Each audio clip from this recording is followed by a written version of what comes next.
원인을 채로 이렇게 걸러가지고 진짜 핵심이라고 해야 되는 거 그걸 탁 바꿈으로써 다른 것들도 이제 바꿔 나가야 된다 이런 생각을 이제 이미 19세기에 과학적으로 사람들이 이제 접근을 많이 했던 거죠. 그런 과학적인 접근 가운데에 이제 나중에 추후에 가장 성공적이었다고 봤던 것이 바로 막스였습니다. 막스는 그 채로 걸른 노동 문제의 가장 핵심이 되는 것을 우리가 지난번에 이제 지금까지 공부한 것 바로 생산관계라는 용어로 이제 집약을 했습니다. 막스가 얘기했던 이 생산관계는 바로 노동자가 수행하는 노동이 노동하는 사람과 노동하지 않는 사람에게 두 개로 쪼개져서 노동하지 않는 사람에게 빼앗기는 이 노동시간이 자본주의의 모든 성격과 문제, 모순을 다 만들어내는 원인이라고 본 거죠.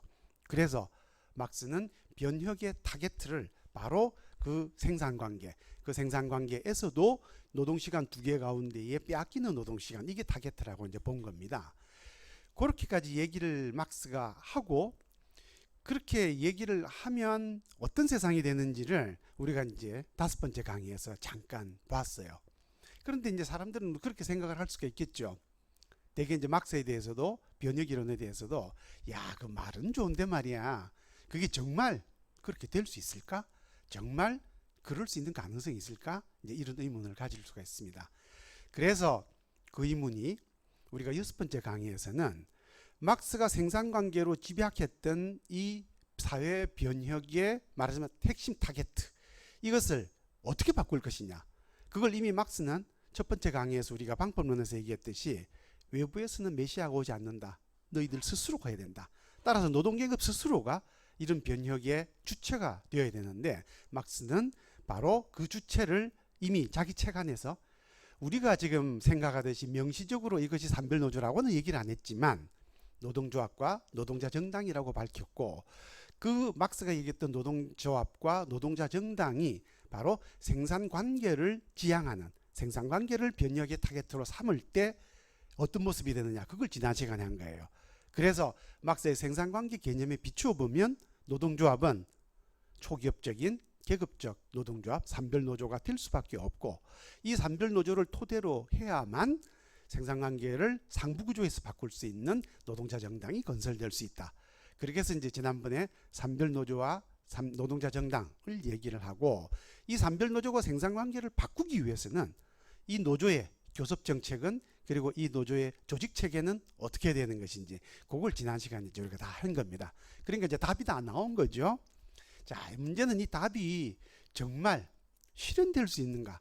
여기에 대해서 많은 이제 분들이 아마 의문을 가질 수밖에 없을 겁니다. 왜냐하면 여러분들 독일 얘기 간간히 들으셨을 거고 그 다음에 스웨덴이나 노르웨이나 덴마크나 뭐 요즘은 넷플릭스 같은 데도 다 들어오니까요. 영화를 가끔 보면 그쪽에서 이 노동자들이 살아가는 삶의 이런 모습들이 우리가 보기에는 너무 꿈 같은 얘기들이 많은 것이죠. 그래서 저 먼 이상과 같은 이상향이 우리에게 실현될 수 있을까라는 의문을 가질 수가 있는데 여러분 그걸 실현될 수 있다라고 우리가 확신을 갖게 만드는 그렇지만 쉬운 일은 아니에요. 150년에 걸친 꾸준한 투쟁과 이 말하자면 노력을 통해서 우리가 오늘날 말하는 이제 막스가 생각했던 이상향을 향하는 이상향의 첫걸음을 쌓아놓은 그게 바로 이제 독일 산별노조입니다. 그래서 그 독일의 산별노조 가운데 가장 선두에 섰던 노동조합 그리고 지금 현재도 세계에서 가장 큰 노동조합 독일 금속 노조를 중심으로 해서 이제 좀 살펴드리려고 합니다.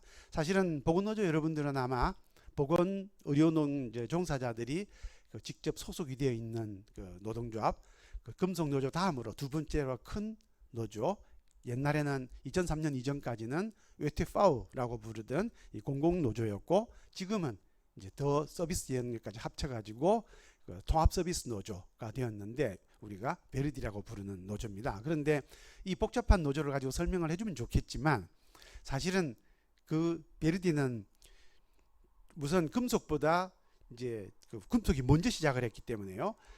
앞에 만드는 모든 모범사를 그대로 따라간 노조였기 때문에 결국은 제일 앞선 놈 이제 금속 노조를 중심으로 먼저 살펴보고 그 다음에 여러분들이 관심을 받는 이제 베르디를 우리가 다음 좀 더 이제 미래 과제로 좀 더 자세히 이제 본 수 있도록 그렇게 이제 계획을 잡아야 될 것 같습니다. 자, 그러면 독일의 금속 노조를 보겠습니다. 금속 노조만 보는 건 아니고요. 독일의 노사관계 전반을 제가 먼저 설명을 드리고 그 안에서 금속 노조가 갖는 대표적인 사례들을 모범 사례들을 제가 살펴드리려고 합니다. 여러분, 독일은 노사관계 체제가 이게 저희들이 이제 공부를 하는 사람들이 연구자들이 독일의 노사관계 모델을 모델 도이칠란트라고 부릅니다. 그러니까 이거는 따로 하나의 노사관계의 전범이 되고 있는 거죠. 롤 모델.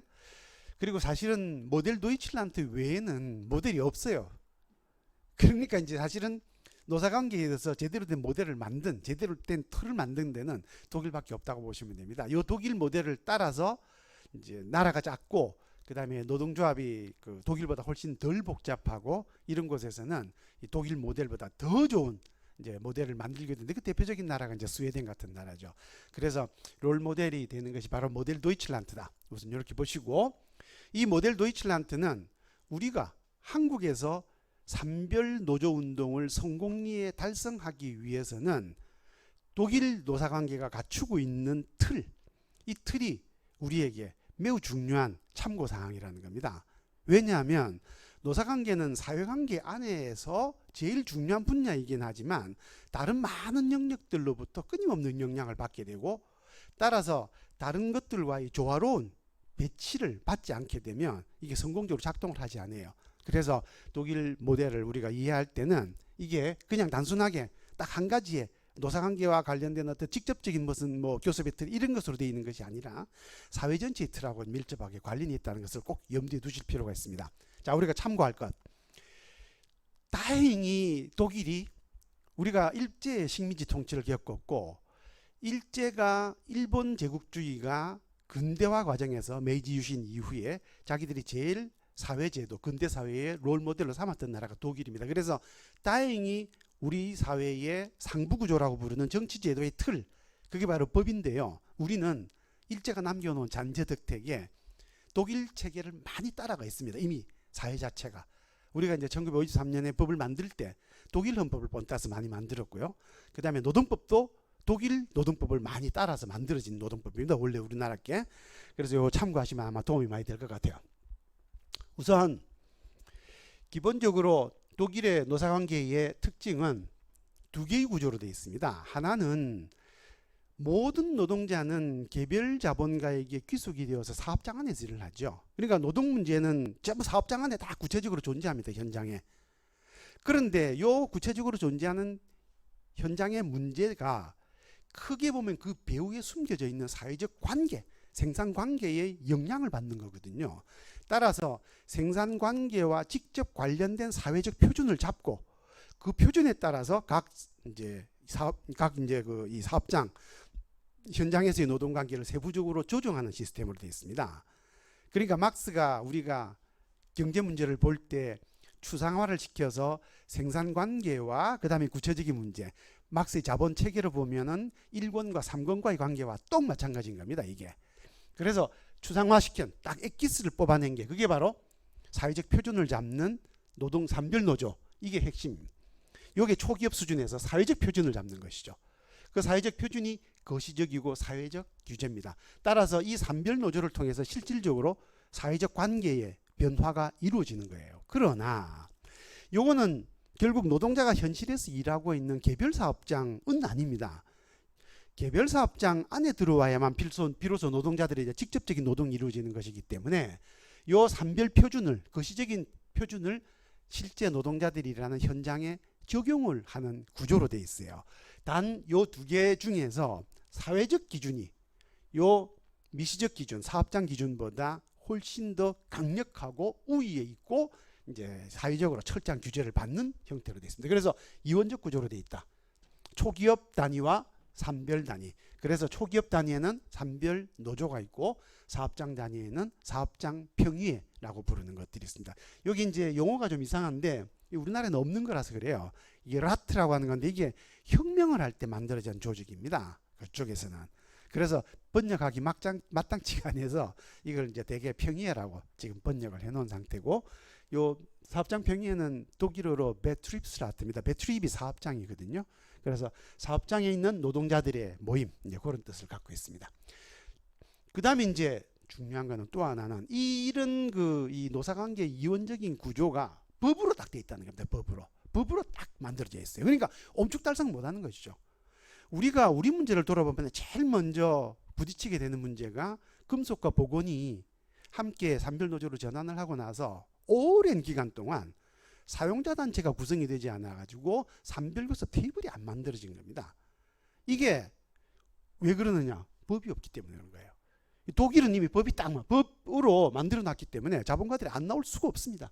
노사관계를 법적 토대로 딱 해놨습니다. 그래서 초기업 단위는 단체협약법이라고 부르는 법이 있고, 사업장 단위는 사업장 기본법이라고 하는 이제 법이 따로 있습니다. 그래서 이 두 개의 법으로 되어 있는 거죠. 아마 우리나라는 뭐 이게 없으니까 그 뭐라고 하긴 좀 그렇긴 한데, 굳이 요 두 개하고 비슷한, 아까 제가 우리나라가 이 시스템이 독일하고 많이 닮았다 그랬잖아요.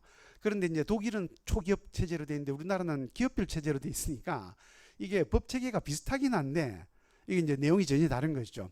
그렇지만 독일이 모태법을 그대로 본뜬 영향이 커서, 여러분들이 알고 계신 걸로 얘기하면 노동조합 및 노동관계 조정법, 그게 이제 단체교섭법이 되는 겁니다. 단체협약법. 그리고 이제 우리나라에 노사협의법이라는 게 있죠. 그건 이제 바로 그게 사업장 뭐 무슨 증진에 따른 무슨 있잖아요. 그게 이제 바로 요겁니다. 그래서 비슷하긴 한데 전혀 다르다. 비슷하긴 한데 그거는 반드시 명시해 두셔야 되겠습니다. 자, 이원적인 구조로 돼 있고 법제적 구조가 돼 있는데 또 한 가지가 있습니다. 여러분, 독일은 우리나라보다 큰 나라예요. 우리나라가 남북을 합치면 한 7천만에서 8천만 정도 되나요? 근데 독일이 인구는 우리하고 좀 비슷하네요. 독일이 인구는 한 8,500만 정도 되는데, 독일은 오랜 유럽의 독특한 역사적인 구조 때문에 독일은 오랜 대충 크게 봐서 자기들이 대제후라고 부르는 봉건 영주 중에서 이제 주로 교황을 뽑을 때 투표권을 가진 영주, 이 사람이 이제 굉장히 말하자면 대영주들인데 이거를 선제후라 그럽니다. 그런데 독일은 그 선제후 자격을 가진 사람만 30명이 넘는 큰 나라들이, 그러니까 30개가 있었던 거예요. 그 밑에 조그마한 소공국으로 치면 200개가 넘는 이 굉장히 오래전부터 이 짜그러진 나라들입니다. 우리나라가 뭐 삼국 신라 통일 고구려 나눠져 있었듯이요. 이 상태에서 우리는 이제 일찍이 고려 신라 때 통일이 되어 가지고 고려 이조까지 쭉 통일된 상태로 왔지만, 독일은 이 쪼개진 상태가 1875년까지 계속이 되어 왔었어요. 여러분, 독일이라는 나라가 1875년에 만들어진 겁니다. 이제 얼마 안 된 나라예요. 우리하고 역사를 가지고 얘기하면 정말 뭐 이 피레미 같은 나라죠. 그런데 바로 그 나라가 모여서 나라를 만들었기 때문에 독일은 지금도 이름이 공식적으로 페더럴 리퍼블릭이거든요. 연방공화국이거든요. 그래서 이게 연방제예요. 그러니까 다 분권화되어 있는 겁니다. 그러나 노사관계에 있어서는, 여러분, 이게 생산관계를 딱 통제를 하는 것이니까 사회 전체에 완전히 통제할 수 있는 것이 필요하죠. 그래서 강력한 중앙집권적 구조로 되어 있습니다. 굉장히 강력한 중앙집권적 구조로 되어 있어요. 나라 자체는 우리보다 훨씬 분권적이고 이제 연방적으로 이루어져 있지만 단체 교섭에 관한 한 중앙집중적 구조로 가세요. 나중에 제가 이제 그 조직 체계를 설명을 할 때 강조를 많이 드릴 텐데, 여러분, 노동조합이라는 조직은 365일 동안 존재해야 되는 조직이지만 1년에 딱 한 번 교섭되는 상대가 있습니다. 상대가. 그래서 이게 전투를 치러야 되는 상황과 일상활동을 해야 되는 두 개의 성격을 가지고 있는데, 독일 노사관계는 적어도 일상활동이 아닌 이 교섭 구조에 있어서는 강력한 전투조직이라는 겁니다. 전투조직. 그래서 중앙집권적인 교섭 단위로 돼 있어서, 왜냐하면 사회 전체의 틀을 짜야 되는 거니까 사회 전체의 자본 노동의 전선, 사회적 전선에서는 이 전선을 총지휘하는 지부가 모든 정권을 발휘할 수 있어야 사회적 관계를 바꿀 수 있다는 것이죠. 그래서 계급적 이해를 대비하는 정당과 그 다음에 강력한 산별교섭 대표가 있는데, 이 정당과 노조는 둘 다가 굉장히 강력한 중앙집권적인 조직들입니다. 그 다음에 이제 여러분, 우리는 유니온숍이잖아요. 그런데 독일은 오픈숍입니다. 이거는 이제 유럽의 전체적인 노사관계가 우리처럼 이렇게 유니온숍으로 되어 있는 데가 없어요. 우리가 이제 유니온시업이 된 그 역사적인 배경 안에는 우리 노조가 처음에 만들어졌을 때 어용으로 만들어졌기 때문에 그렇습니다. 그런데 이쪽은 원래 어용이 아니라 처음부터 자발적으로 만들어졌기 때문에 완전한 오픈숍이고, 오픈숍이기 때문에 조직률이 높기가 쉽지가 않아요. 오픈숍일 경우에는. 그래서 이제 독일 노조 다수결 고민을 많이 하긴 하고 있지만 어쨌든 조직률은 30%가 안 됩니다. 20% 겨우 넘을까 그 정도밖에 안 되는데, 그렇지만 사회적 표준을 잡는 거거든요. 그래서 비록 조직률이 20%밖에 안 되지만 사회적 표준을 잡는 대표권을 가지고 노동조합에서 협약을 체결을 하면 비조합원에게 강력하게 적용이 되는 사회적 표준으로 작용하는 조항을 가지고 있는 법적 제도를 가지고 있습니다. 이게 일반 구속력 조항이라고 하는 겁니다. 그러니까 이 중앙집중적인 구조라고 하는 것은 조직 체계가 중앙집중적이고, 이 중앙집중적인 조직이 결정을 내리면 그게 이 사회 전반에 곧바로 효력이 발동한다라는 의미를 가지고 있는 것이죠. 자, 이런 이제 세 개의 특징에다가 한 가지를 더 추가해서 봐야 될 게 있습니다.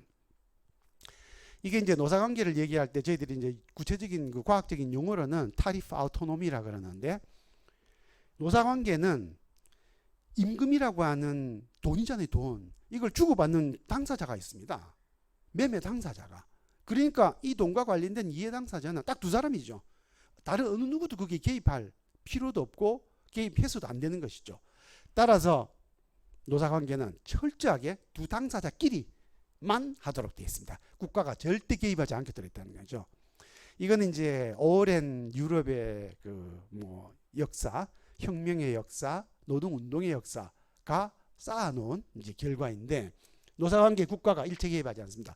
우리나라는 처음부터 노조를 만들 때 이승만이가 어용으로 노조를 만들었고, 그래서 우리나라 노조는 대한노총이라고 하는 어용의 오랜 역사를 가지고 있었고, 이 대한노총이 한 번도 제대로 개혁되지 않은 채로 다시 5.16 쿠데타로 넘어갔다가 그게 재탄생하게 된 게 한국노총입니다. 그러니까 실질적으로 우리나라 노동운동의 중심은 국가가 처음부터 키워서 국가의 개입이 깊숙하게 들어가 있는 그런 상태였는데, 독일은 전혀 그렇지 않다는 겁니다. 철저하게 자율적인.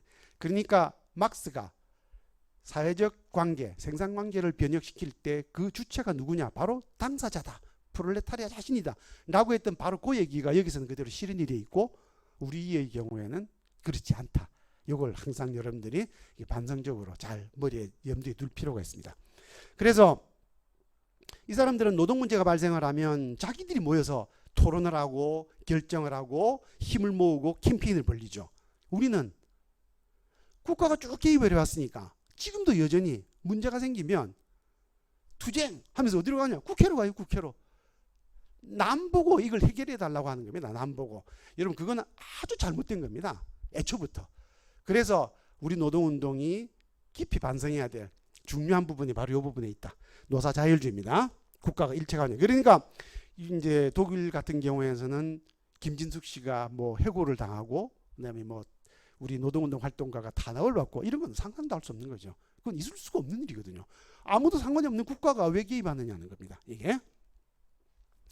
자, 그러면 이제 이런 그 구조로 되어 있는 독일 노사관계 안에서 교섭 주체는 누구냐면, 독일의 노동조합, 아까 오픈숍이라 그랬잖아요. 그러니까 이 노동조합이 자발적으로 구성이 되고, 당연히 이 사람들이 우리가 앞서 본 것처럼 사회의 노동 문제는 정치 문제와 긴밀한 관련이 있으니까 당연히 노동운동은 정치와 관련을 가질 수밖에 없고, 그러자니 이제 민주주의 사회에서는 정당과 관련을 맺을 수밖에 없는 것이죠. 그래서 모든 노동운동은 정치적 노선을 원래 가지고 있었습니다. 그래서 오랜 전통에 따라서 독일 노동운동의 주류는 막스를 따르던 이제 핵심 주류, 그 세력이 지금 현재 독일 노총입니다. 전체 뭐 조합원 수의 80% 이상을 차지하고 있는, 여기 이제 독일 노총은 막스주의를 강령으로 삼아서 이제 창당이 되었던 이 3인당, 독일 3인당과 긴밀한 관련을 가지고 있는, 여기 좀 복잡한 문제가 있는데요. 2차 세계대전 이후에 그 독일 노동운동은 정치 노선을 표방하지 않기로 결정을 합니다. 그래서 실질적으로 이제 독일 노동운동하고 3인당하고 그 이 뭡니까 실질적 형식적인 어떤 연계도 사실은 갖지 않고 있지만 내용적으로 이제 깊이 관련이 되어 있는 것이죠.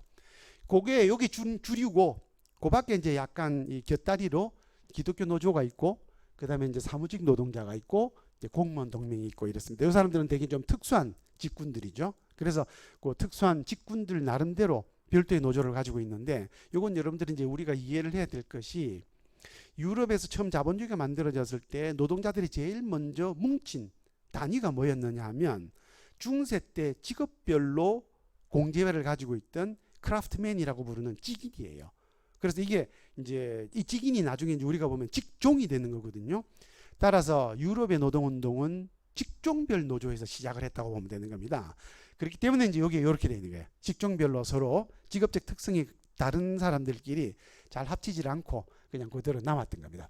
요 중에서 그렇지만 이제 결국은 근대적인 산업화가 진행이 되면 대부분의 노동자가 이제 큰 공장에서 일을 하게 되는 구조라서 거기 있는 노동자들을 이제 그 대공장 중심으로 조직이 되어 있는 대개배라고 부르는 독일 노총, 여기 이제 절대적인 노선. 공식적으로는 정치 노선이 없지만 암묵적으로는 정치 노선을 가지고 있고요. 대개배 밑에는 8개 노조가 있습니다. 노조가. 그러니까 노조는 가능한 한 커야 됩니다. 지금 요 8개 중에서도 또 통합 노조가 지금 통합 논의가 되고 있거든요. 그래서 아마 조만간에 얼마 가지 않아서 곧 아마 7개, 6개, 5개 이렇게 될 가능성이 매우 농후합니다. 그러니까 노동조합은 뭘로 보셔야 되느냐 하면 노동조합은 계급 조직이에요. 그러면 자본주의에서 계급은 딱 하나밖에 없습니다. 임노동자 계급. 그러니까 노조 조직은 사실은 한계라 되는 겁니다. 그런데 이게 한계가 될 수 또는 되기 어려운 여러 가지 장애물 때문에 그 장애물을 그나마 어쨌든 뭐 어쩔 수 없이 받아들이는 장애물을 인정했을 때 제일 크게 모을 수 있는 것, 그게 산별노조입니다. 그러니까 산별노조가 궁극적인 답은 아니라는 거예요. 산별노조는 결국은 계급노조를 만들어야 되는데 장애물 때문에 어쩔 수 없이 도달해 있는 제일 최고 종점이 산별노조다 이렇게 생각합니다. 그러니까 보건의료노조도 우리는 보건의료 산업에 종사하는 사람들끼리 모인다 이렇게 생각하시면 안 되는 겁니다.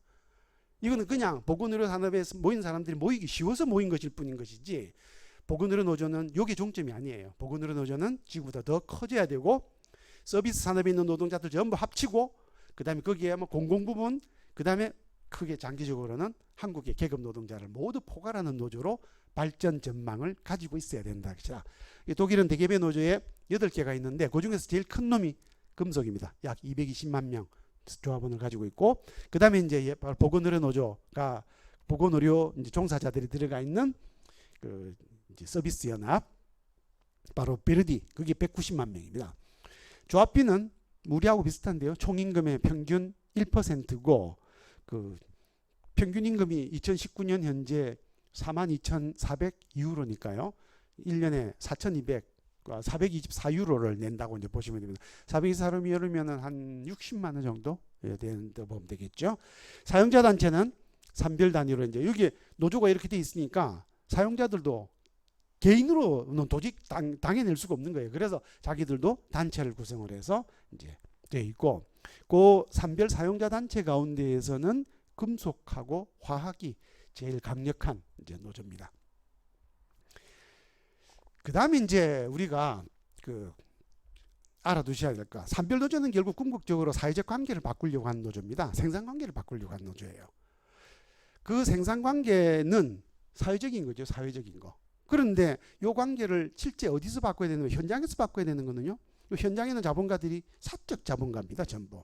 따라서 바꿔야 될 사회적 성격과 실제 현장에 가지고 있는 사적 성격 간의 모순이 발생하기 때문에 요거를 일치시키기 위해서는 사회적인 틀을 가지고 강제해야만 산별교섭이 이루어진다는 겁니다. 그래서 산별교섭에는 반드시 두 가지 사회적 전제가 필요합니다.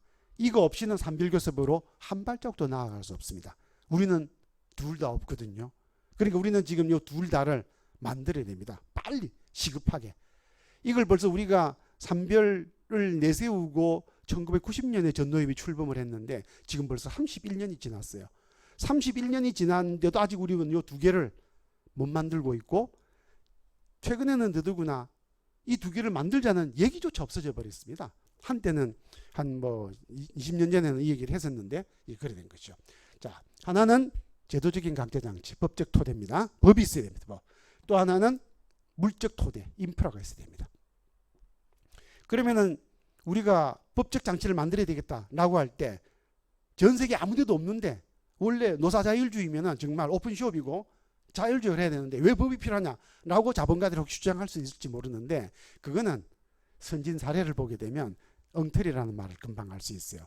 유럽의 모든 나라는 산별교섭 체제이고 산별교섭을 수행하고 있는 유럽의 모든 나라는 다 초기업 교섭 단위를 강제하는 이런 법적 장치를 가지고 있습니다. 그래서 제가 일부러 각 나라별로 사례를 다 만들어 놓은 거예요. 일반법으로 규제하고 있는 나라가 있고 특별법으로 규제하고 있는 나라가 있고 사회협약에 의해서 규제하고 있는 나라가 있는데 그거는 이제 각 나라의 노사관계의 역사적인 특성 때문에 이제 그렇게 되어 있는 것이고요. 핵심 내용은 뭐냐면 초기업 단위에서 사회적 표준이 만들어지게 되면 사업장 단위에서 그것을 미세하게 조정하는 역할만 할 수 있도록 만들어 놓은 겁니다. 그래서 초기업 교섭이 사업장 교섭보다 우위에 있고 그 다음에 항상 이 초기업 단위에서 결정한 사회적 표준이 우선적으로 먼저 적용이 된 다음에 사업장 단위가 거기에 종속이 돼 있다. 이게 핵심입니다.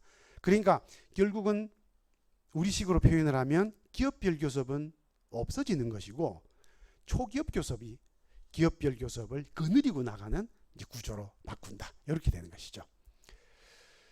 자, 그 다음에 이제 이런 법률적 토대가 그러면은 어떤 거냐? 아까 제가 잠깐 말씀을 드렸는데 일단은 교섭 구조가 초기업 단위와 사업장 단위 두 개가 되어야 되기 때문에 초기업 단위는 단체협약법, 그런데 사업장 단위는 사업장 기본법이 있어요. 그런데 이 법이 어떻게 만들어졌는지 이제 독일의 특성을 좀 말씀을 드리면 이 법은 원래 독일은 전쟁에 지고 나서 그 승전국가 2차 세계대전에서 독일을 격파한 네 나라 영국, 프랑스, 미국, 그 다음에 러시아가 소련이 각각 네 조각을 내 가지고 이제 일단 친탁 통치를 시작을 했거든요. 물론 그 중에서 이제 미국이 제일 주도권을 가지고 있죠. 결국 전승국가는 미국이 이제 제일 위니까.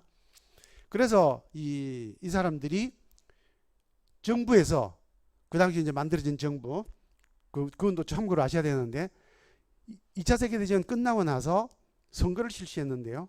거기에서 3인당이 선거에서 집니다. 이상하게. 자본가 정당이었던 김인년이 선거에 이겼어요. 그래서 아데나우어라고 하는 이제 전후 대통령이 만들어졌고 그 당시 이제 이 사람들이 사용자들이 중심이 돼가지고 자기들이 이 법을 만들려고 준비를 했어요. 초안도 다 만들어졌다고 했었어요. 그런데 이 소식을 3인당이 알았던 겁니다. 독일 노동운동이. 그래서 3인당이 막 속도를 확 낸 거예요. 긴급하게 내가지고 정부안과 사용자안이 내부에서 토론하고 검토를 하고 있는 사이에 3인당이 발의를 해버렸습니다. 그냥 발의를. 바로 의회에 올린 거예요. 그래서 정부안과 사용자안을 자기들이 끌고 나온 겁니다. 끌고 나와가지고 노동운동이 말하자면 법제화에 노동운동 법제화에 주도권 이니시아티브를 진 거죠. 독일 노동법은 그렇게 해서 만들어진 겁니다. 그러니까 독일의 모델이 우리가 보면 노동자에게 꽤 유리한 많은 조항들을 가지고 있는데 그게 그냥 만들어진 게 아니라는 겁니다. 이게 결국 자본가들하고 정부하고 이제 싸움에서 그 경쟁에서 노동자가 추월을 했기 때문에 이게 이루어졌던 것이다. 그걸 우리가 염두에 둘 필요가 있습니다. 실제로 법제도는 우리 같은 경우에도 지금 필요하니까요. 우리 경우에도 산별교섭 법제화는 우리가 주도해야 됩니다. 어느 누구도 이걸 해줄 사람이 없고 사실은 한국 같은 경우에는 다행인지 불행인지 참 표현하기 곤란하지만 자본가도 정부도 관심이 전혀 없습니다. 그러니까 산별노조가 주도를 해서 이걸 발의하면 우리가 이 주도권을 줄 수 있다. 특징은 뭐냐면 이 산별교섭 법제화라고 할 때 그 법제의 특징은 뭐냐면 산별교섭이 우위입니다.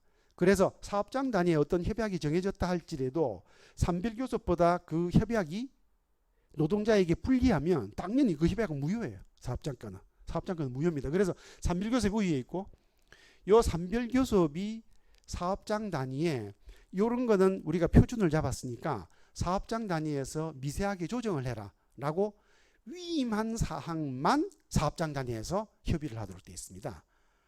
그래서 산별교섭에서 내려오지 않은 사항은 하나도 별도로 자기가 교섭을 할 수가 없어요.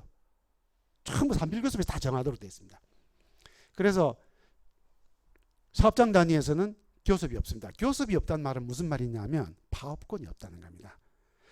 그 노사관계에 있어서 독일 노동운동이 노동법원, 독일은 이제 노동 문제만 다루는 그 별도 법원이 따로 있거든요. 우리는 지금 이제 그 문제가 그 노동위원회에서 담당하고 있는데, 우리나라도 그래서 노동위원회를 노동법원으로 독립시키자는 얘기가 오래전부터 있긴 있었어요. 아직까지 추진은 안 되고 있지만, 노동법원에서 최상급심에서 궁극적으로 파업과 관련해서 내려놓은 제일 유명한 판례가 뭐냐면, 교섭이라고 하는 것은 구걸이 아니다. 이게 구걸이 아니고, 교섭은 정당하게 두 당사자 사이에서 멱살을 잡고 싸우는 것이기 때문에 사용자가 직장 폐쇄의 권한을 가진 것과 꼭 마찬가지로 노동조합도 파업에 대한 권한을 가지고 있다.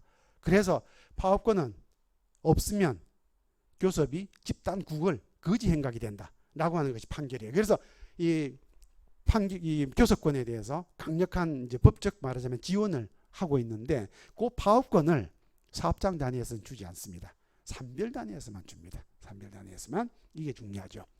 그 다음에 이제 조합원 자격은 오픈숍으로 돼 있고, 이런 이제 오픈숍이기 때문에 당연히 우리나라에서 한때 문제가 되었던 그 파업 시의 임금 있잖아요. 그래서 무노동 무임금 문제, 이런 것들은 여기서는 당연히 파업 기간 중에 돈 안 받습니다. 임금. 내가 결정한 것이기 때문에 나는 봉급 안 받고 파업하겠다는 거거든요. 그러니까 그래서 이제 독일 노동조합 그 위원장, 독일은 노동운동에 정말 알파부터 오메가까지 모든 게 홈페이지 한번 들어가 보시면 나중에 이제 소개 제가 드릴 기회가 있을지 모르겠는데, 독일 노동조합의 홈페이지는 굉장히 방대한 데이터가 들어가 있어요. 우리는 노조 그걸 들여다보면 소식 같은 거는 좀 많은데, 노조 안에 정책이나 이런 내용은 사실 별로 없죠. 뭐 사실 한 게 없으니까 그런 건데, 굉장히 많아요. 그 굉장히 많은 것 안에 이 사람들이 그 이제 그 온갖 걸 다, 그러니까 투명하게 다 공개합니다. 시시콜콜하게. 그런데 이 독일 노조가 절대 안 밝히는 게 딱 한 가지가 있는 거예요. 홈페이지 놀러 가지 않고 조합 간부도 아무도 모르는 겁니다. 누가 아느냐? 위원장과 그 다음에 그 우리로 치면 사무총장, 그러니까 이제 총무국 사무처장, 딱 두 사람만 아는 게 있어요. 그게 뭐냐면 파업기금입니다. 파업기금. 이 파업기금이 얼마가 쌓여 있느냐에 따라서 이 노조가 파업할 수 있는 능력이 얼마 정도 되느냐를 결정하는 거거든요. 그래서 이제 그런 게 있습니다. 그 다음에 독일에는 노동법원이 있습니다. 노동법원이 있어서 정부가 개입하지 않고 노사 쌍방이 해결하도록 돼 있어서, 이 노동법원에 이제 문제를 가지고 가게 되면 노동법원에 있는 그 판사들이 결정을 하는데, 우선은 법을 잘 아는 전문 판사가 있고요. 우리나라 같은 판사가. 그 다음에 그 노동위원회에 가면 이제 보통 위원장이 이제 그 심판을 보고 노사 양측에서 이제 한 사람씩 추천을 하잖아요. 그래서 교수, 변호사 이런 사람들을 준대 바로 그런 사람들입니다. 법학을 담당했던 교수나 아니면은 그 경제학이나 경영학 이런 걸 했던 그 교수나 이런 사람들, 이제 이 노사 양측에서 추천을 받은 이 명예 판사들이 모여서 합의를 하는 거예요. 합의. 노동위원회하고 비슷하죠. 우리나라 노동위원회가 사실은 이런 모습으로 만들어져 있는 것인데, 그래서 노동법원이 있습니다. 사이드 스토리, 이제 비하인드 스토리를 하나 얘기를 하면, 2차 세계대전 이후에 독일 노동조합은 그 히틀러에 의해서 완전히 파괴가 됐거든요. 주요 조직원들이 거의 절반 정도가 잡혀서 죽었고, 나머지도 이제 전 세계로 뿔뿔이 흩어져서 도망을 갔다가 전후에 이제 겨우 살아서 복귀를 했습니다. 그래서 이제 노조를 다시 새로 건설을 하는 과정에서 이 사람들이 그렇게 생각을 한 것이죠. 원래 노동조합이라고 하는 것은 중앙 집중적인 조직이라 되니까 교섭권을 독일 노총이 갖자라는 안을 원래 가지고 있었어요. 그랬는데 그 산별 노조, 이제 각 산별 노조 단위가 싸움을 이미 독일도 19세기에 산별 단위로 싸움을 해왔던 겁니다. 그러다 보니까 이 싸움의 투쟁의 경험이란 게 노동조직에서 얼마나 중요한지를 보여주는 것이죠. 이 산별 대표들이 자기들의 교섭권을 안 내놓으려고 그랬습니다. 그래서 이제 내부에서도 이런 반발이 좀 있었고, 그다음에 이제 특히 미군정이 교섭권을 전국 단일 교섭권을 갖는 노총이 그건 안 돼. 그래서 이제 미군이 이걸 우려를 해가지고 타협안으로 산별 단위의 이제 교섭으로 독일이 이제 결정이 됐던 겁니다. 독일의 이제 단체 협약법 타리프 피어트락스 게제츠라고 하는 겁니다. 요거는 요 법에 근거해서 단체 협약이 맺어지고, 이 법은 교섭에 있어서 일체 제3자가 개입하지 않도록 만드는 것을 가지고 있고, 이 법이 체결이 되면 이 협약은 바로 법적 효력을 갖는 구속성을 가지게 되고, 이 협약 안에 못 들어가는 노동자들에게도 이 협약은 노동자들을 위한 중요한 조항은 우산을 펴서 보호한다 라는 일반 구속을 가지고 있고, 그 다음에 이제 효력이 이루어지는 원칙 이런 것들이 쭉 있어요. 여기 이제 이게 독일 교과서에 있는 겁니다. 노동조합 간부들이 이제 공부할 때 이게 이제 그 노동조합 간부가 되면 요거 제일 처음 공부를 하는데, 그 안에 있는 표를 제가 그대로 이제 옮겨 놓은 거예요. 그 다음에 이제 법은 바깥에서 강제된 겁니다. 그렇죠? 그리고 노사가 이제 자율적으로 교섭을 해요. 그러다 보면 둘이서 틀어질 수 있잖아요. 틀어지면 나는 이제 교섭 안 해! 라고 판을 깨고 나갈 수도 있습니다. 판을 깨고 못 나갑니다. 왜 그러냐면 인프라가 딱 있는 거예요.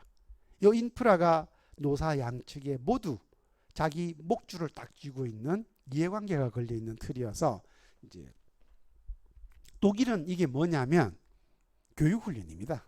독일은 교육훈련과 관련된 막대한 돈과 엄청나게 많은 그 기구와 그 다음에 이것과 관련된 엄청나게 많은 제도들이 있어요. 이 제도들이 법제도뿐만 아니라 협약에 의해서 또는 지방자치 조례에 의해서 무수히 많기 때문에 여기에는 노사 양측이 모두 이해관계가 딱 걸려 있는 것이죠. 그래서 쌍방이 교섭을 하다가 이제 딱 외통수에 서로 막혀서 양보하기 힘든 상황이 됐을 때 두 사람 다 어느 누구도 판을 깨고 나가지 못합니다. 판을 깨면 둘 다 깊은 상처를 받게 되고, 그 상처는 쉽게 회복되지 않는 역사적 경험들을 많이 가지고 있거든요. 그래서 이 사람들은 끈질기게 협상을 합니다. 끈질기게 협상을 해서 반드시 합의에 도달해야 돼요. 그걸 받쳐주고 있는 그 독일의 직업훈련의 그 인프라, 그것을 받쳐주고 있는 것이 바로 이제 고용보험인데요. 이 고용보험은 이게 이제 직업훈련이기 때문에 그렇습니다. 우리처럼 그냥 단순하게 실업 문제만 해결하는 게 아니에요. 이 고용보험은 연방고용청이라고 하는 별도의 기구를 가지고 있는데, 이 기구는 예산과 직원이 가장 많은 정부 기구이지만 선거에 별로 영향을 안 받습니다.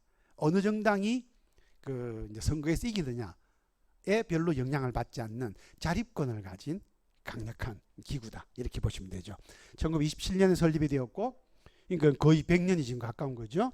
52년에 재건이 되었고, 안에 직원만 10만 명입니다. 요것 이외에도 요것과 유사한 형태로 만들어져 있는 것이 이제 고용, 의료, 노후, 교육 등의 여러 가지 각종 제도들이 이걸 받쳐주고 있어서 그 사회적 인프라가 독일의 이 교섭을 강력하게 지지해주고 있다. 그래서 이제 우리의 예를 가지고 얘기를 한다 그러면, 사업장 단위의 이제 기업별 교섭과 산별 단위의 교섭을 우리가 하려고 할 때, 이게 원래 이렇게 하려고 하다가 잘 안 돼가지고 자꾸만 이제 밑으로 내려간 거죠. 지금 우리는 요게 내려가는 것을 딱 막는 것, 그게 바로 사회적 인프라입니다. 이 사회적 인프라는 누가 관리하느냐? 산별노조가 관리하죠. 그렇기 때문에 산별노조가 이 사업장에 대해서 지배권과 강력한 통제권을 쥐고 있기 때문에 독일의 산별교섭 지위는 법적인 받침도 있지만 내용적으로도 이게 잘 함부로 바뀔 수가 없는 그런 구조로 되어 있습니다. 독일 연방고용청 본부입니다. 이게 뉘른베르크로 갔어요. 요건 제가 비하인드 스토리가 있었을 것 같은데 잘 모르겠네요. 어쨌든 여기에 뉘른베르크에 있고, 이 동독기구거든요. 옛날로.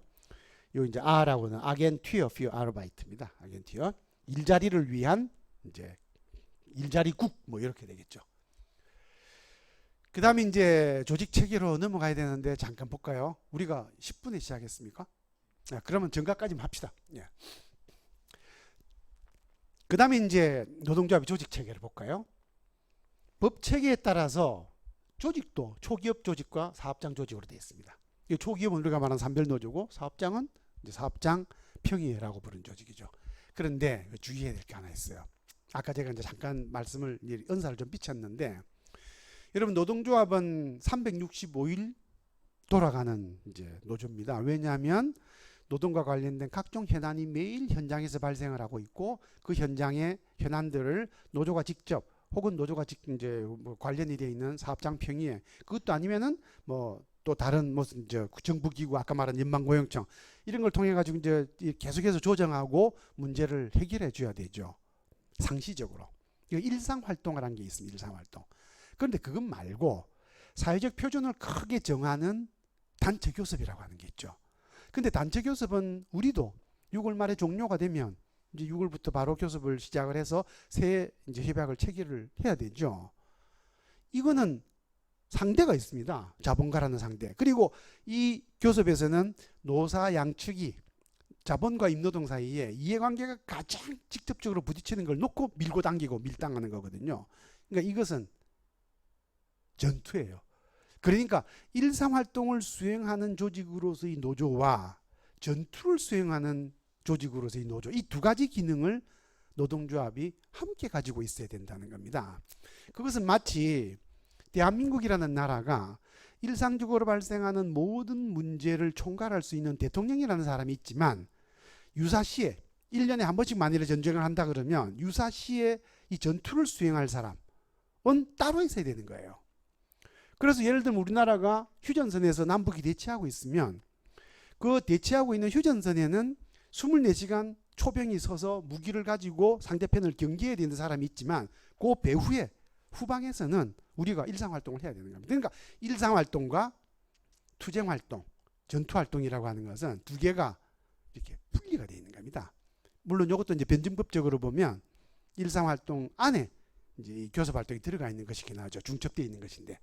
그래서 독일 노동조합의 조직 체계는 일상활동을 수행하는 조직 단위와 교섭을 담당하는 교섭 단위가 딱 분리가 되어 있어요. 딱 분리가 되어 있습니다. 일상활동과 교섭활동 분리가 해서. 그래서 어떻게 하느냐. 교섭 단위는 산별의 중앙 집중적인 조직으로 딱. 그게 중앙협약위원회입니다. 여기 협약을 담당해요.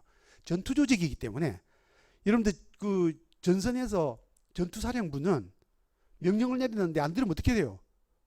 즉들 처분합니다. 바로 해임시키고 바로 해요. 그러니까 강력한 권한을 가지고 있어요. 중앙협약위원회. 요 중앙협약위원회가 산별협약을 담당을 하고 여기에 부속되어 있는 것이 이제 기업협정위원회, 사업장협정위원회입니다. 사업장의 보충협정이죠. 그래서 이게 딱 중앙집중적인 여기에 모든 권력이 가 있고 하위체계로 딱 서 있는 쫄병 서라 그러면 쫄병 밑으로 서는 이런 구조로 돼 있고 그 다음에 이제 유동적 단위 한시적으로 특수한 의제가 발생을 하면 그것만 담당하는 위원회가 가끔 임시적으로 이제 있기도 합니다. 운영 원리는 어떻게 되어 있냐? 일상활동은 철저하게 민주주의입니다. 밑에서부터 다 올라가요. 의제가 올라가고 그래서 밑에서부터 올라가면서 요 안에서 생산관계 변혁의 학습과 실천이 이루어지고 대내적으로는 민주주의입니다. 교섭활동은 바깥과 하는 거거든요. 그래서 이거는 전투조직이에요. 중앙집권적이고 그리고 생산관계에 대한 계급적인 대응입니다. 대통령은 일상활동을 수행하기 때문에 민주적으로 선출이 되어야 되죠. 그런데 국방장관은 전투활동을 수행해야 되기 때문에 대통령에게 임명이 되고 대통령에게 철저하게 복종하는 임명제입니다. 이게 구조가. 이거하고 똑같은 구조로 되는 거예요. 그래서 독일은 어떻게 되느냐? 지금은 우리는 이제 기업별 체계에 오래 길들여져 있어서 위원장이 당연히 교섭에 들어가야 된다고 생각을 하죠. 근데 교섭에 안 들어갑니다. 교섭은 누가 들어가느냐? 중앙협약위원회 위원장이. 그러면 이 중앙협약위원회 위원장은 누가 하느냐? 협약 담당 부위원장인데 위원장이 임명하는 사람이 요걸 맡습니다. 그리고 요 중앙협약위원회는 안에는 이제 보건의료노조만 하더라도 안에 병원직이 있을 거고 그죠?